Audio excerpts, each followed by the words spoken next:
Those of you joining across the interwebs, across, TikTok, YouTube, and Facebook, we just watched We Are the World. Right now I don't have the money to buy the rights to videos of the service. I know I can use, but I don't have the funds to use it, so please pause the video, watch the We Are the World USA for Africa video, because to me, that was the greatest pluralistic moment in my life. I'm speaking today on pluralism. The thought that there is more than one. Pluralism simply means more than one. So, in this melting pot of America we live in, it's a pluralistic society because we're not all Englishmen. We're not all African. We're not all Roman Catholic. We're not all Buddhist. It's a melting pot, not a garbage can. It's a melting pot. Ooh. Claudia, I'm sorry. I thought I cleaned all the soap boxes out from underneath here before I started. I think they just appear under my feet. Okay. There's going to be a lot of that today, where I need to come to center. I'm going to try to get done in time. If necessary, just say, Bob, enough. Growing up, I was a Southern Baptist, and my mom had this thing called a Baptist oven. And what it had, this was the 80s, so it had two mechanical clocks on it. One to start it, one to stop it, because you never know when the preacher was going to shut up. So if you didn't want burnt food, you bought a Baptist oven.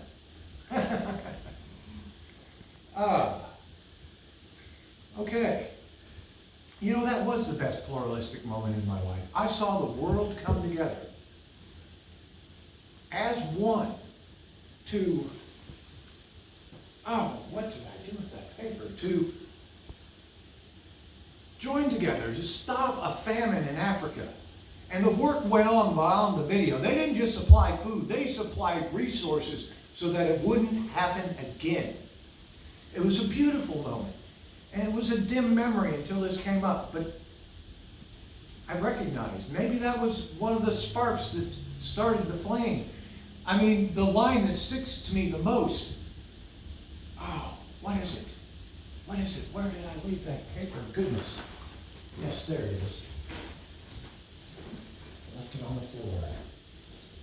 There's a choice we're making. We're saving our own lives. Repeated over and over and over again.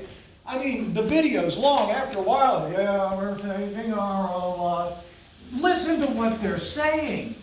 When we help others, we're saving ourselves. We are doing the work God has set before us. I hate the term doing God's work.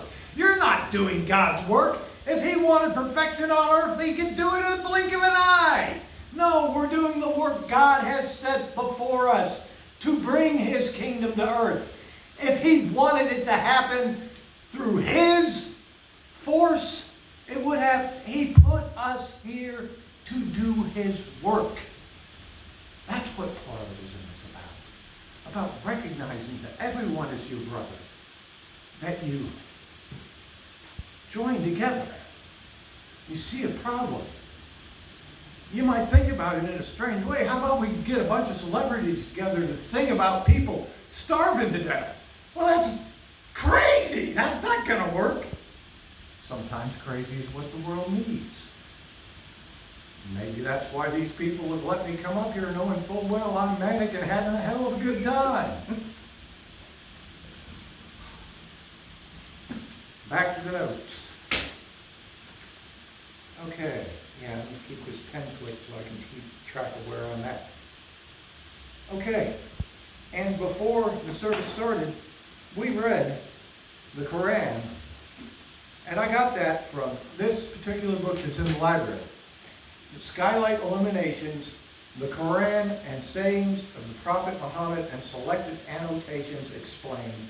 Annotation by So Had and Sultan, translation by Yusuf Ali, for those of you out there watching with the Muslim faith, this is whose guidance. I have never read your scriptures before.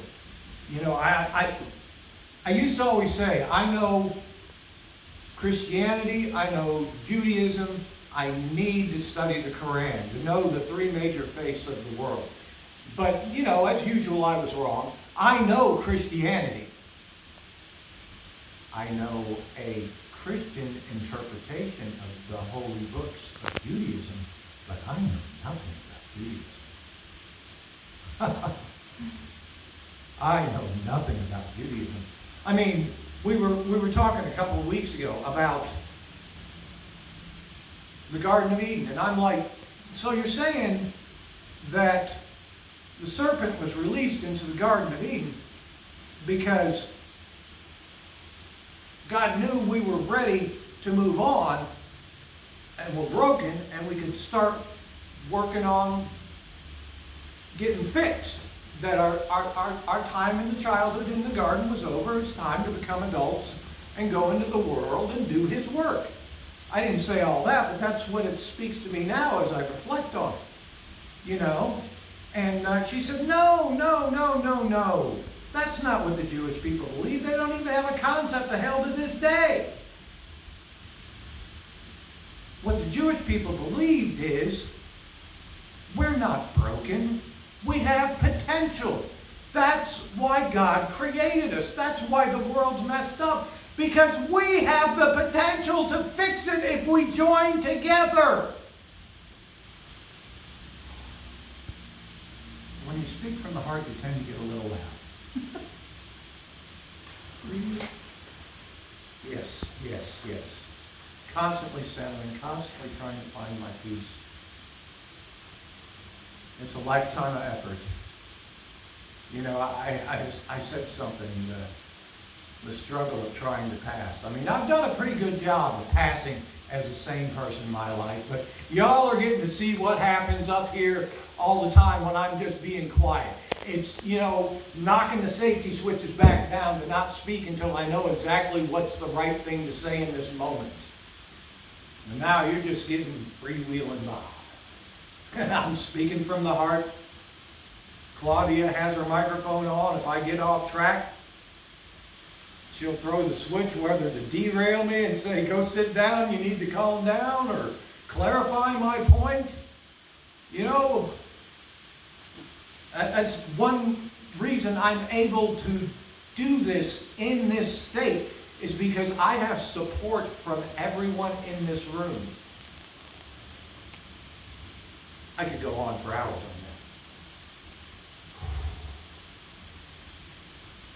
that. Okay, this needs to go here. I need to get back onto this. I mean, I've told a bit about who I am. You know, here I am, an atheist. I am a friend of the church. I'm not going to become a member until next week when I sign the book on the anniversary of Dr. Claudia's 16th year here. You know, I think that's a wonderful day to be signing the book. We have It's cookies amazing. that day, so that's the point. We're going to have cookies, so, you know. Oh, now you know I'm going to be here.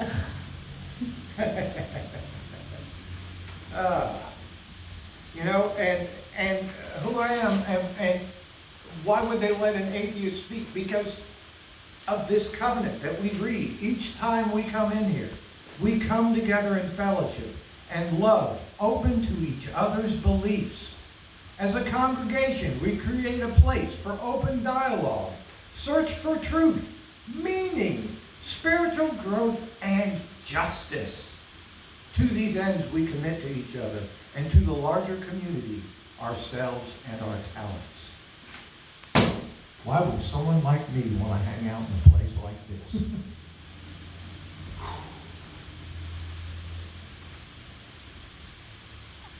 You know, the basics of pluralism. You know, I watched a lot of videos on YouTube, so I think the one that explained it to me the best was the traffic analogy.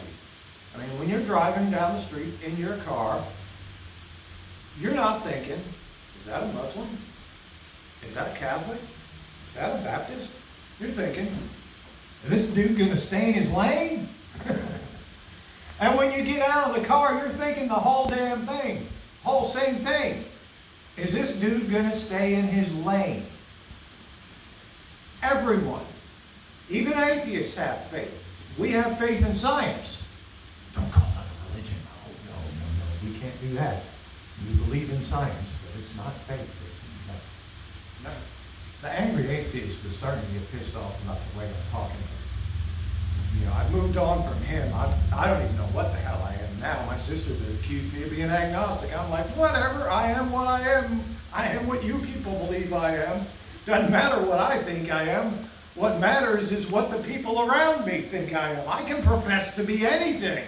But what matters is, what do people think about me? You know? The only thing in this world that I truly own is my name. That's the only thing. You can run from your name. You can hide from your name. But it will find you. The only thing you own in this world is your name.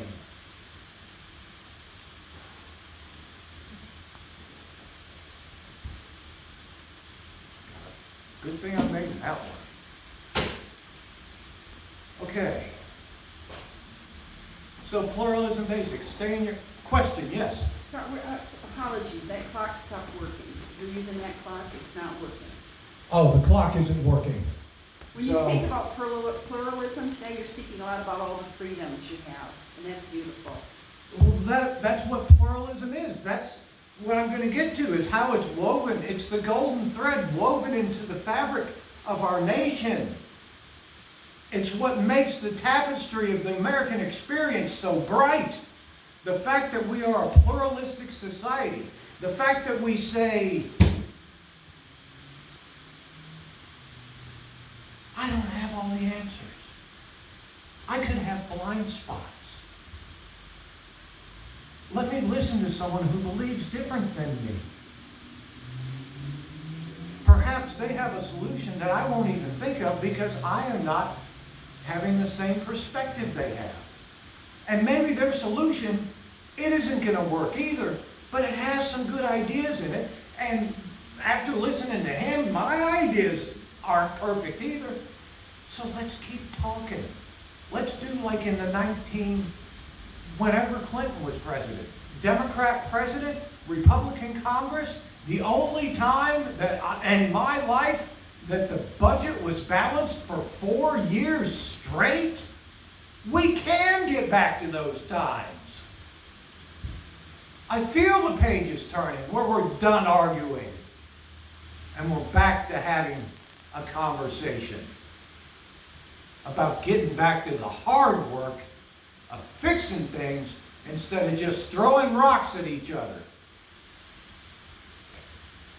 It's so easy to be right. It's so easy to be perfect. But to compromise and hold your values, that is leadership. That is what we need. America is tired of the politicians. What we want is leadership.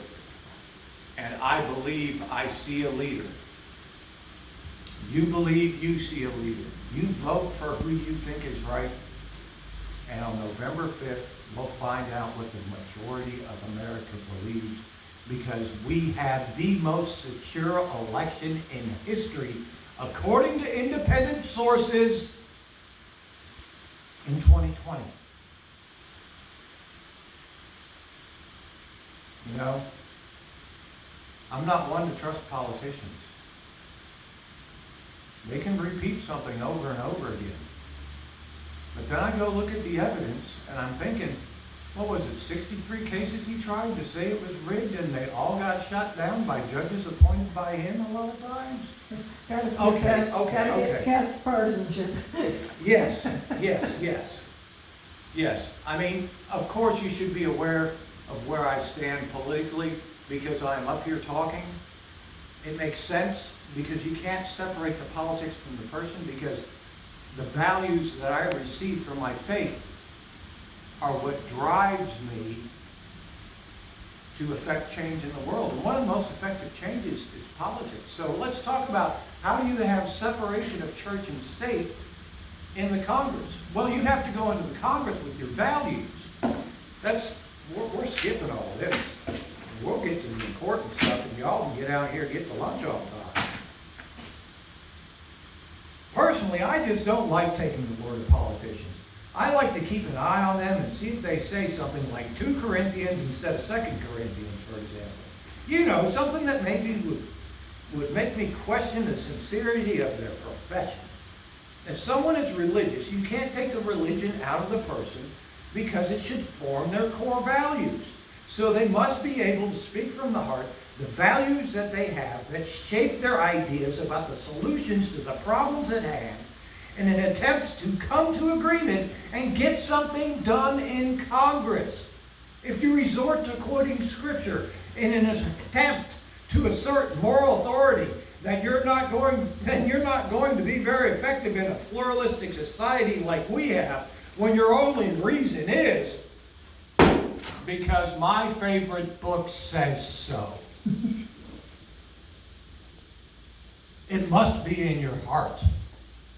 That's what we expect of our leaders, for them to take their core values. Don't just take them at their word. Watch how they act. Do they reflect the stereotype for what they profess to believe? If you're not of that faith, is your stereotype correct? Watch and learn from the actions of these people who ask to lead our society. Character matters. And I am not needing to say anything on that because it's said loud and clear from many places in the scriptures of all the holy books.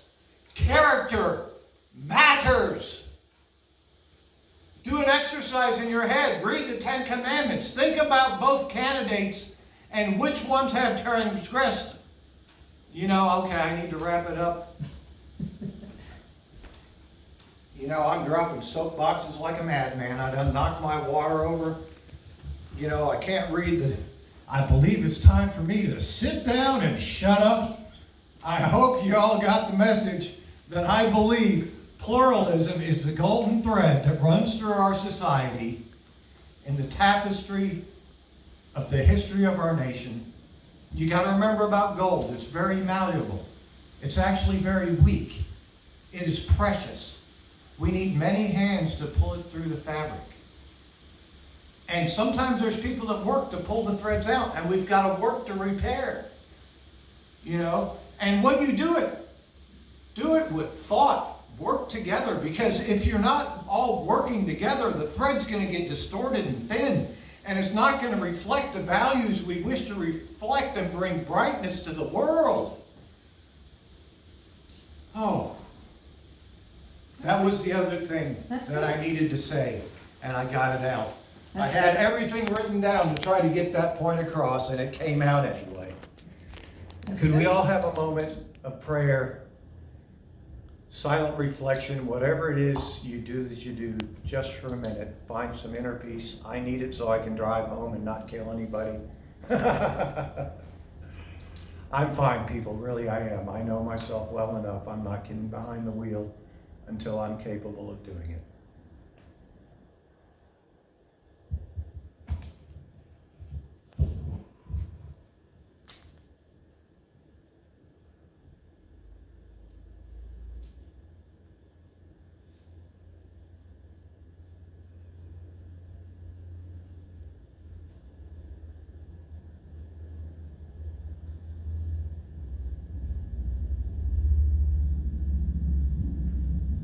Speak their names. Sonia Massey. Speak all their names. May you find peace on our journey.